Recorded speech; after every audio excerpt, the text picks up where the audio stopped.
Moses Kuria nimemtuma, ameenda nchi 15 in the last 3 months, kuanzia Egypt mpaka South Africa, kupanga mambo ya soko ya wakulima wetu, kwa sababu hatuwezi kukubali ya kwamba watu wa kutoka Australia, sijui watu ya kutoka wapi, wanakuja kuuzia maziwa watu ya Kongo, na sisi tuko hapa. Kwani kazi yetu ni nini? Si hiyo ni soko yetu? Tutajipanga namna hiyo, na nyinyi mkae rada, wakulima mjipange hapo, na tumekubaliana hiyo mpango, tunaendelea pamoja. Kuna mama pale ako na swali, mpatie nini aniulize maswali. Your Excellency, sir, all protocol observed. My name is Tanya Ireri, a lady who started a business with 5 shillings. I'm here representing the youth, the hustler. My company does four services. I'm doing leather production. The governor and both Waziri Kuria has ordered a bag. Now, that bag, it requires 6 youth to do it, all individually placed. And I also do interior design. I employ 10 people to do housing. I've done gift packaging where I do 20,000 gifts. I employ 20 youths who are Form 4 leavers, dropouts. Now, we have a challenge, and I'm challenging you, Mr. President, sir. I want to say thank you, first of all, for the affordable housing. Unfortunately, when you're mnaniona pa nakakatajiri, lakini niko nafungiwa hao juzi na tena na landlord. So after buying my land to set up a cottage industry for leather, I got broke. I got like extremely broke. Most of you remember me kneeling down to Moses Kuria and asking him to bless me with the 10 million. Me niko msoto mbaya. But I want to say thank you for President Ruto, because this is quite a deal for the hustlers. Now, my challenge to the youth, as Moses Kuria quoted, and I'll quote him, Tanya is ahead of the government in innovation, and it's true. I'm a small-scale hustler.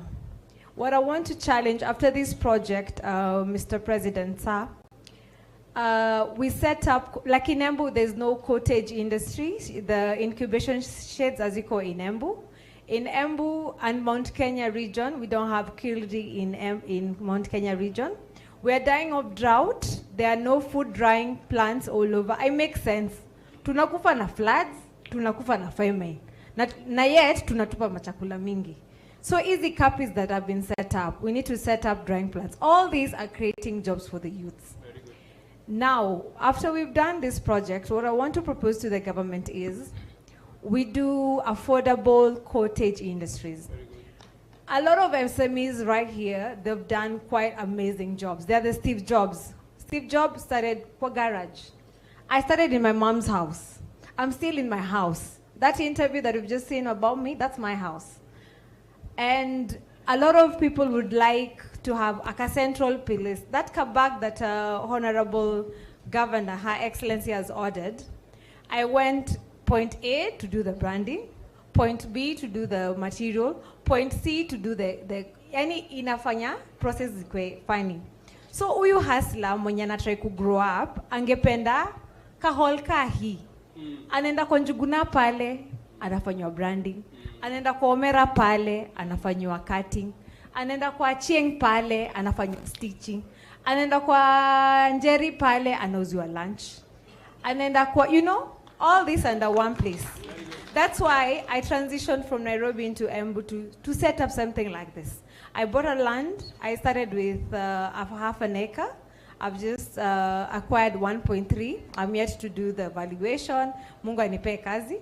When you visit my stand, I've just done a very amazing gift hamper for King Charles when he visits Kenya. That's a bag for him from Kenya, a bag for Camilla from Kenya, and all that is for youths I'm trying to create jobs for. Thank you. So, and before I finish, Mr. President, allow me, and Madam, my governor, to allow me. This is my portfolio. I'm asking for employment in your government, sir. Allow me to give it to you. Okay, it's okay. We'll pick your portfolio. That's okay. But I just want that great lady. I didn't get your name though. Tanya Ireri. Yeah. Tanya Ireri. Tanya Ireri is a great lady. Congratulations for what you're doing. I want a microphone to be given to this man called Moses Kuria. Tanya has said something that is fundamental. She's struggling to buy land. She's struggling to develop it. It is all in bits and pieces. She wants a place where she doesn't have to buy the land. She doesn't have to travel from this place to that place to consolidate her product. What is the plan, Moses, around the county aggregation and industrial park that will sort out Tanya's problem? Moses. Thank you, Excellency. First of all, unajua watu wa Embu, they are my in-laws. So, Mulearo, very good. Your Excellency, the whole idea behind the county aggregation and industrial park is someone like Tanya, who is today actually an orphan or a nomad, business speaking, to find a home. And by the way, once we set up the Embu county aggregation and industrial park, pale kwa kunaitwaje pale sasa? Mashanga. Mtu kama Tanya, ya kwanza atakuwa pale. Ya pili hata kununua hiyo shamba, atakuwa na nafasi yake hapo.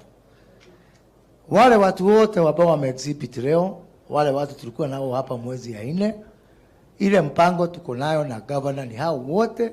Tukimaliza hiyo industrial park, tuwahamishe pale, tujue pahali wako, tuweze kuwatafutia soko pamoja.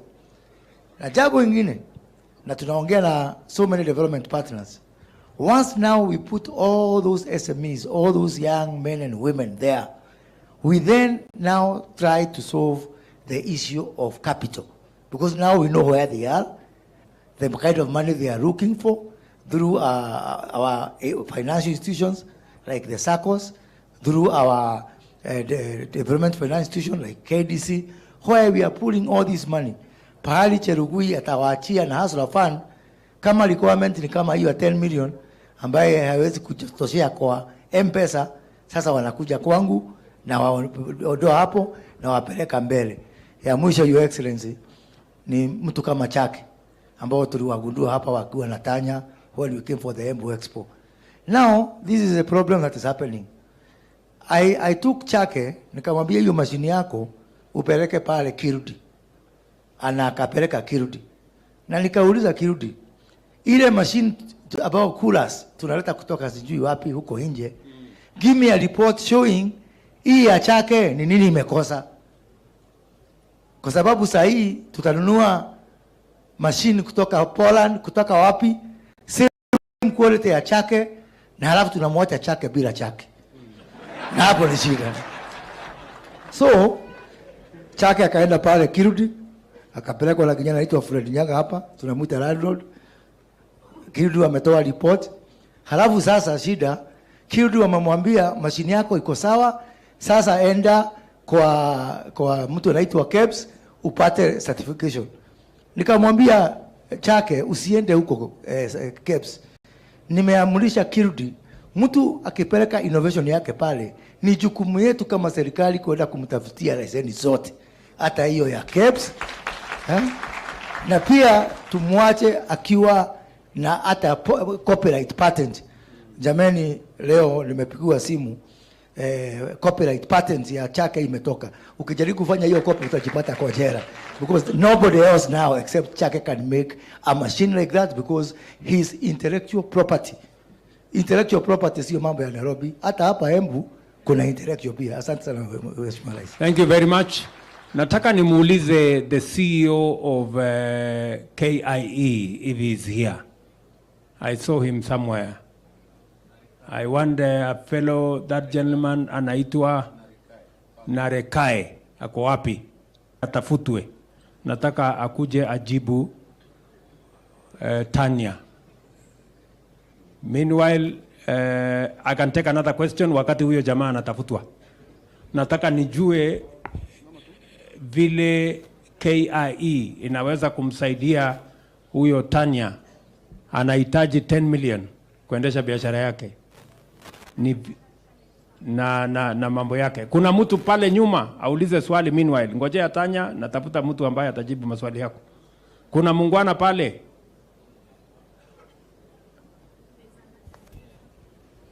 Wapi huyo mtu? Huyo mwenye ako na kilo mingi huyo. Very good. Haya, patia yeye microphone naseme kitu. Just there. Patia yeye tu microphone hapo. Thank you, Your Excellency. My name is Elijah Chalo. And I come from Makueni. Thank you first for this opportunity. And my point is, I finished school in 2017 and didn't find a job. So I decided, let me have some place where I can get some small shop, because I used to broker laptops when I was in campus. And I have a friend who supplies. Now, when I went and found the shop, I asked my friend, what do I need, who sells, to be in this shop? And he gave me the requirements and I said, let me register. So now, my problem is, anytime you want, there's a disease that comes into every city. As Embu becomes a city, you see some funny money needs from people you don't know.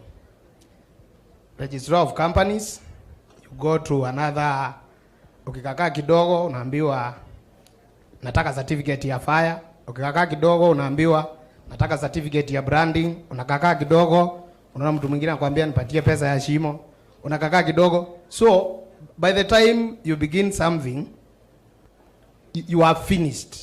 And maybe the money I have is only 15,000 to buy for a small, it's actually a stall, not even a shop. Then I broke up, my friend gives me laptops.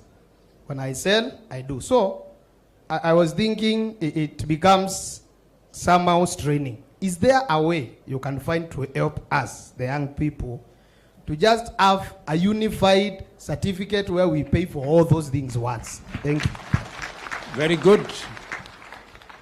That is a very important subject by my good friend from Makueni. I think it's not just in Makueni, it is in every part of Kenya. Now, I know the county government of Embu knows what they need to do to try and get a single business permit that encompasses all those things in one shot. Can the county, Madam Governor, do we? I am told the CEC trade should be able to answer that question. Jamal.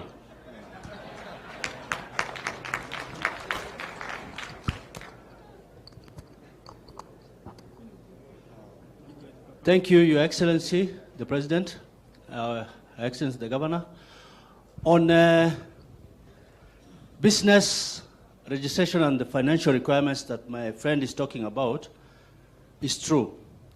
As county government, we are doing our best to come together and consolidate all the licenses required. But it is also a huge problem from the national government, because many institutions in the national government are also looking for these licenses. There is NEMA, there are quite a number. No, I think there's NEMA, there's KEBS, there's KRIA, there's TF. So when you're setting up... Jamal, let us concentrate on the ones he mentioned. Don't try and shift the problem to another place. There is somebody who will answer for the national government, answer for the county. Now, for the county government, we are doing our best. We have already agreed as cabinet to consolidate the licenses. We are also doing an incubation center. We are putting up the relocation site for the market. After that market, the new market is done, we will have an incubation center for our youth, where we will now protect them from all those institutions. Thank you very much. Are you saying, Jamal, are you saying that the business people in Embu can take it from you? When will you have consolidated that business license into one, and that they will not be asked to come for this and that and the other. Your Excellency, we are committed to consolidate in the next finance bill. Asante. Thank you very much. We will take the proposal. The next finance bill is in by June. So, Apo, don't get confused. So, after July, August, mwanze kuuliza haya maswali. Kama mambo hiyo haijafanyika. On behalf of the national government, can somebody, Moses Kuria, you need either you or your peers should be able to answer on all the consolidation of the national government license, KEBS, NEMA, and all the others. What is the plan? Your Excellency, not only shall we consolidate, but we will work with the governor to ensure it is the same license of the county that answers for all those other licenses. Very good. Because mwananchi hataki kujua ati hii ni national government, hii ni county government. So we'll work to have one single business permit under an MOU between Embu County and national government. So hapo kwa hiyo finance bill, hata sisi tuko hapo. Asante sana. Tutakuja kuulizwa maswali na wananchi, msifikiri ni mambo ya nini. Kuna muungwana pale, wacha ako na maswali. Alafu nitauliza ingine mbili, basi tumalizie hapo. Alafu tuende kibarua. Tunataka kwenda kulaunch maneno ingine huko mbele. Haya, huyo muungwana. Thank you, Your Excellency. My name is Wilson Omondi. I've traveled all the way from Kwale County. I'm dealing with affordable housing. I'm one of the beneficiaries of MSEA. I got funded in the previous government, and I'm able to start affordable housing. So currently, I'm dealing with the low-cost building blocks, and I'm building homes in Kwale County, as the way you see me. I've really struggled, and I've really developed some homes as a person, but I'm lacking the required finance and the documentation from the government to help me take my business next. My company is called Kawili Group Kenya Limited. If you happen to come to Kwale County and you ask for Kawili Estates, you'll be shown Kawili Estate is where. I'm the CEO of that company. I have a master's degree. I've really looked for a job, but I did not get the job. So I decided to start making bricks. And from the bricks now, I'm building homes. If you ask from the Ministry of Youth and the MSEA, they know my story. So, Your Excellency, I request you to consider me also to give an advice or give me a space there in that affordable housing, because already, if you come to my stand there, I have some product that I can show you. Though you came there, but there was a hurry, so I could not get time to explain to you. Maybe in another time, I'll get time to share what I'm doing. I'm really doing a lot of job in Kwale County. Thank you, Omondi. Yes. Bwana Hinga, please get in touch with Mr. Omondi so that the plan we have on low-cost housing, we see how he can be a supplier. You can see how Kenya is. That is Mr. Omondi from Kwale in Embu. That's quite something. I want the people from KIE. I saw Mr. Naregae somewhere. His Excellency, my name is Kombo Nyaga. I'm the one who's been brought in from KIE to speak. I'm one of the people who have been incubated by KIE. No. I want the management of KIE. I want the people. I saw Naregae. Kwani alikuja tu hapa kujionyesha? Pardon? Okay, who comes from KIE? I want to know how Tanya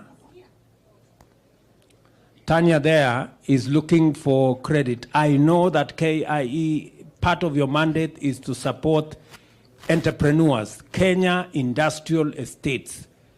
Industrial includes what Tanya is doing. Industrial includes what Omondi is doing. How is KIE going to support Tanya? What does Tanya need to do to get the kind of support that she's looking for? What does Omondi need to do? Because Omondi says his challenge is also finances. What do KIE? Your Excellency, thank you very much. We are here. We should be able to assist the team, we have been able to do and assist those who are in the building sector. If you go around, we will also see the kind of end products from the building. So it's just a question of identifying where we are, we visit them and see what they require from us, and we are able to assist them from where they are. You didn't answer my question. Tanya is a manufacturer, cottage manufacturer. Omondi is a manufacturer of blocks. They have shortage of financing. What can KIE do for them? What conditions do they need to meet to be able to get funding from KIE? Maybe the PS can help. Thank you, Your Excellency. KIE supports MSMEs in the manufacturing sector, in agriculture and all other value chains, including building and construction. KIE gives out loans up to 20 million Kenyan shillings, and that's a long-size ticket that Tanya and Omondi here can be able to benefit from it. I think we are engineering, KIE and my CS, we are working on that to ensure that Tanya and Omondi do not have to pay any sort of collateral. And then the interest rate is able to be supported at a single digit, the way you have always advised. So what you're going to do is see how we can reach out to them and to make sure that they become part of our flagship project as part of our engineering strategy. Thank you. Okay, Madam PS, but you need to up the game of KIE. They don't seem to know what they are supposed to be doing. We are engineering. The fellow who was speaking there didn't exactly know what is going on. So, asante sana. Tuko na mama hapa. Huyu mama ako na macho ine. Asante sana mtukufu rais, mtukufu gavana, au protocols observed. Kwa majina ni Frida Karani, hapa Embu wananiita Firirida. Naomba nizungumze kupitia kuwa mwenyekiti wa bodi ya wadhamini ya wanarika hapa Embu. Na ile jambo tunafanya sana na wanarika ni kuwa na midahalo ya jamii almaarufu community dialogues. Tulipokuwa na community dialogues, moja waliuliza kuhusu affordable housing. Yule ambaye si plumber na hawezi fanya kazi katika ile nyumba directly, je, wanaweza husishwa katika upandaji wa miti ile create the green environment around the houses? Pia wakauliza the issue ya waste management. Nyumba zinapojengwa kuna a lot of broken tiles, a lot of choppings za miti, za mawe, na wengine wao wana talanta hata za interior design. Na wakaomba ya kwamba serikali ifanye mpango maalum. Waseme ya kwamba kama ni mambo na waste management kutoka kwa ile nyumba, wapewe ile nafasi. Na pia wakauliza, na katika kuuliza pia wakafanya suggestion ambayo waliomba serikali iconsider. Je, kuna mpango wa kuhusisha vikundi vya wanarika katika house ownership? Manake wengine wanataka kujikuza like a youth organization. Nipeane mfano mzuri sana wa moja ambayo am chair of their body inaitwa Expo, Embu County Campus Students Organization. Wanaweza husishwa wa own nyumba kama hiyo organization. Na je, zile housing, ile project ikipatiwa the main contractor, can they be engaged kama subcontractors, ndio hata wao waweze kusharpen their skills in contracting na mambo kama hayo? Asante. Bwana Hinga, I am sure you are competent to answer Frida's, you said your name was? Karani, Madam Karani. She has raised very pertinent issues. Maybe I can just tell Frida that, number one, if you are not the contractor, you may not be the engineer, you may not be the plumber, you may not be the carpenter, you may not be the mason, but you can also sell cement from the hardware. Unaweza kuuza msumari, unaweza kuuza wheelbarrow kutoka hapo ya hiyo mjengo. Pia unaweza kufanya hiyo umesema, unaweza kufanya interior design, unaweza kuwa subcontractor, lakini wacha huyu Hinga ajibu. Thank you very much, Your Excellency. This is a very pertinent issue which is at the heart of the affordable housing program. We have a group of young people who are doing exactly what you're saying. In Nairobi, they are called Jijenge. These are actually slum dwellers, and their job wanaokota takataka, the waste, especially plastic, and they've actually converted it into paving blocks. Na tumewapatia kandarasi. Tunawaita kandarasi mtaani. Kwa hivyo hata hapa Embu, wewe anzisha kandarasi mtaani, tutakupatia hiyo kazi. So that is the first thing that we want to do. The second thing, you see this gentleman here ambaye ni driver wa matatu, anaitwa Kigathi. Kigathi is another good example of what you are asking for. Kigathi wako na watu about 90,000 members. Watu madereva, makanga, watu ya kuosha gari. They have come together and they have formed an organization called Matatu Stage Workers Association. They are saving 300 shillings a day. That's what they want to save. That is almost 800 million a month. What they have is what is called strength in numbers. They have consolidated 300 shillings a day is a small amount. But when you look at the aggregation, these people have a very strong voice. And what they have done, they have become what is called bulk buyers. So kama sasa the next development pale Rongai, ambao si Rongai, pale Roiro, wamekuja kwetu sisi, wakasema, as Matatu Stage Workers, we want to be guaranteed X number of units. Now, because it is not rhetoric, they have, wanasema, I have shown you the money, I have the money. Hata kama sio 800,000 utapata, 90,000 utapata, they can be able to get because they have got there. They can command because they have aggregated. And that is not a new phenomenon in Kenya. So please, establish those groups. Remember, you are more than the people who have a payslip. You are almost 18 million. Jiwekeni kwenye vikundi, mwanze kuchanga pole pole, and like Kigathi who used to, alikuwa naishi kule Zimmerman. Saizi he's a homeowner, kona nyumba ya 3-bedroom pale. Even you will get a house. Thank you very much. And maybe to mention is that you don't have to have a pay slip to benefit from low-cost housing. You don't have to work. You just have to contribute. Hata kama wewe ni mtu ya kuendesha hustle yako, anza kucontribute, na we are launching the Boma Yangu program in the next week or two. Tuhakikisha kwamba hata yule mtu ambaye hana ajira, lakini unaweza kusave kwa hustle yako kila siku 200, 300, 200, 300, mwisho wewe utapata kuown nyumba. You don't have to have a payslip. And we are going to explain to you how that is going to be a reality. Najua tuko na maswali mingi, si ndio? Lakini kwa leo, na niliona ni vizuri, wewe Mugunji unataka kusema kitu? Haya, wacha huyu Mugunji mchumbe wetu aseme kitu.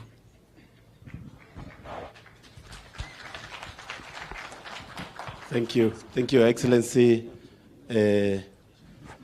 kwa kututembelea tena huku Embu na huku Manyata constituency na hapa pia University of Embu. Ulikuja hapa tena kwa maombi, na hiyo siku tuliomba maombi ikaingia deep ndani in heaven. Kwa sababu ya Excellency akiomba Madaraka Day, aliomba hatukujua inakuja na hii maneno yote. Asante sana kwa kutembea. Your Excellency, mimi nataka kushukuru kwa sababu naona umesaidia hawa wananchi wangu. Unajua, si hiyo bili inakuja kule National Assembly. Yes. Na mimi nimeona umeuliza wananchi wetu hapa, tuna support affordable housing? Hebu nione kama tuna support affordable housing. Sasa mimi naona nimepewa ruhusa ya kwenda kupiga kura bunge. Na kazi yangu itakuwa rahisi. But Your Excellency, on the same, I also want to thank you. Kwa sababu kulingana na vile maneno hiko, naona Embu ndio unafanya piloting ya project zako zote. Na kama kuna ingine inakuja pia ufanye piloting huku. Ili tuendelee kunufaika na serikali yako. And as His Excellency the Deputy President says, hii share ya Embu hapa sisi hatukucheka tukikupigia kura. Hatuko tunacheka. Sasa wewe usicheke na sisi.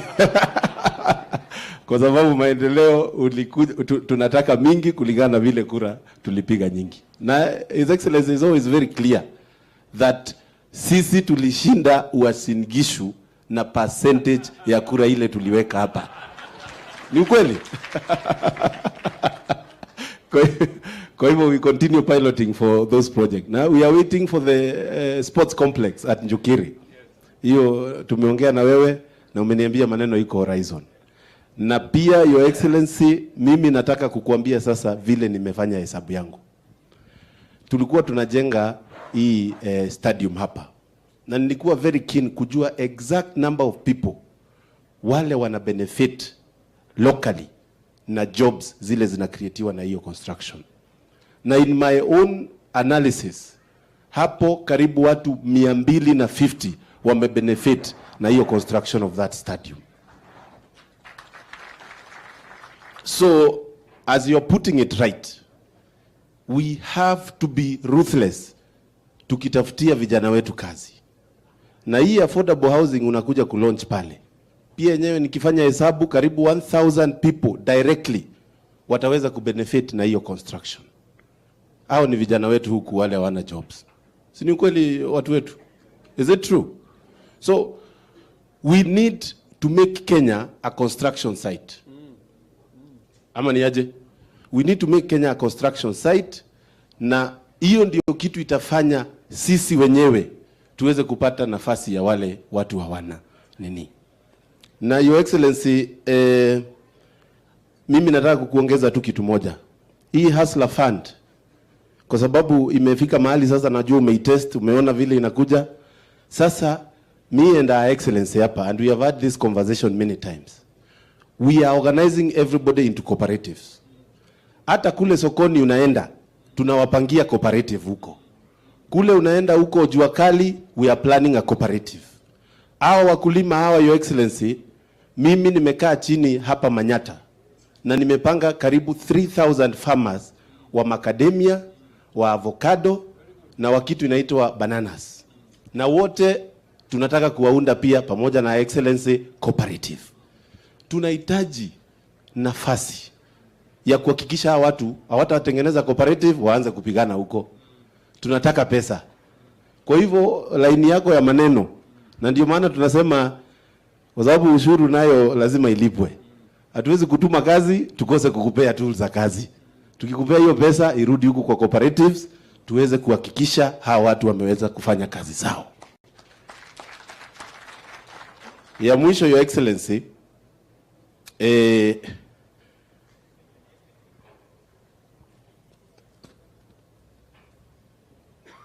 Your Excellency, ni maneno ya ICT. Na I'm very happy you are having the lead in the conversation on ICT. And with your partnership with Google and Facebook. Hapa vijana wengi sana, na this project is not new.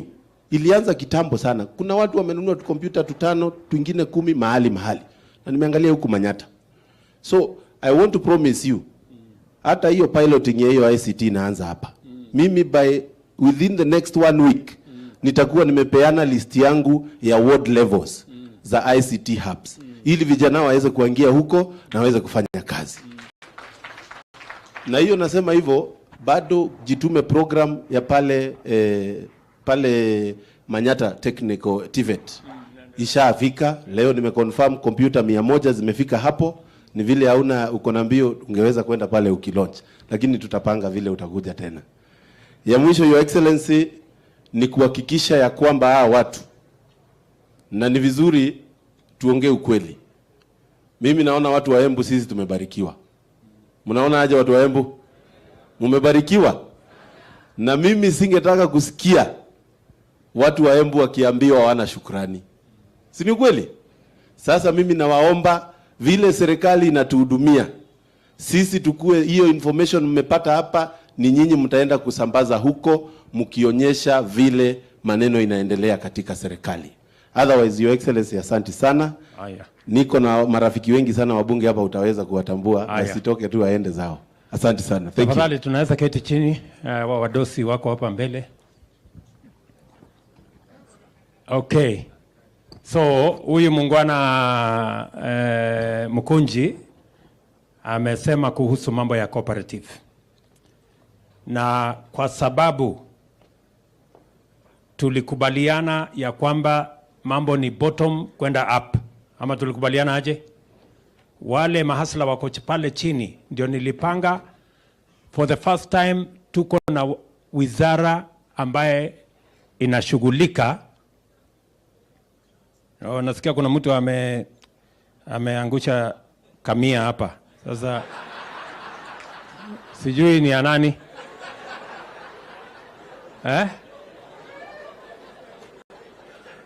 Kama imekosa mwenyewe, asante sana.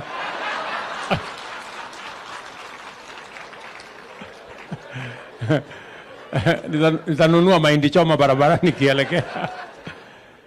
So, Bwana Mkunji, tulikubaliana ya kwamba kwa sababu mambo ni bottom up, ndio tukawa na wizara ya MSME na cooperative, a whole ministry dedicated to mambo ya wafanyabiashara wadogo wadogo na pia kwa mambo ya cooperative. Nimekusikia vizuri, umesema hizi cooperative wanahitaji pesa, na ni kweli. Lakini kabla ya pesa wanahitaji training. Mtu asipatiwe pesa akakuja akazama nayo. Lazima kwanza tufanye capacity building ya cooperatives pamoja na management pamoja na members, ndio waelewe umuhimu ya kuja pamoja na waelewe vile ya kuendesha mambo yao mbele. And that is the responsibility of the ministry. Waziri yuko hapa, PS wake yuko hapa, na wale PS wawili, na wote kazi yao, they know their responsibility. Sindio waziri na Madam PS na PS mwenzako? So hiyo kazi tutashirikiana na nyinyi. Kwa hivyo watu wa Embu, nimefurahi sana kufika hapa na washukuru sana. Mjue tunawapenda sana. Hapa tuko na waheshimiwa wabunge. Wacha niwasimamishe wabunge wetu. Tuko hapa na Mporo Waburi kutoka hapa Meru, mpigeni makofi. Tuko na huyu anaitwa Nyakundi kutoka Kisii, mpigeni makofi. Tuko hapo na Morioki kutoka hapa Mbere South, mpigeni makofi. Tuko na Roko ni kutoka Mbere North, mpigeni makofi. Hako na barua yake, atasema eko mahali kidogo hapo. Haya, tuko na huyu muungwana kutoka Imenti Igembe North, anaitwa Julius Mwalimu.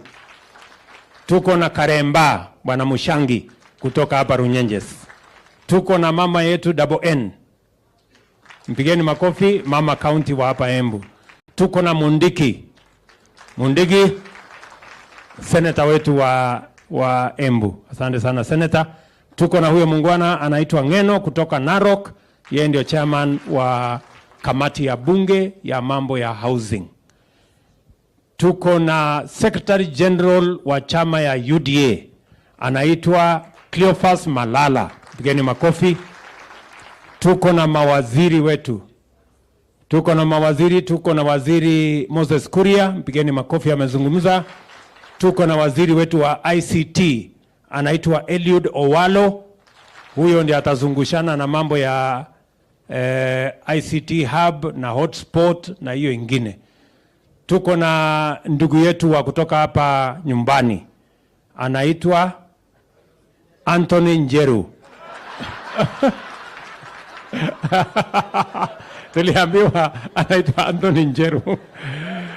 Huyo Justin Muturi ambaye ni Attorney General wetu, si ndio? Haya, tuko na Zakaria Njeru. Wacha sasa ile Njeru yenu, huyu ndio Njeru mwenyewe. Zakaria Njeru ndio waziri wetu wa mambo ya mashamba. Tuko na waziri Chelugui, ni waziri wetu wa mambo ya cooperative na hiyo ya MSMEs. Tuko na mama wetu Mworia ambaye ni permanent secretary wetu wa mambo ya TVET. Tuko na PS wetu wa housing Bwana Charles Hinga.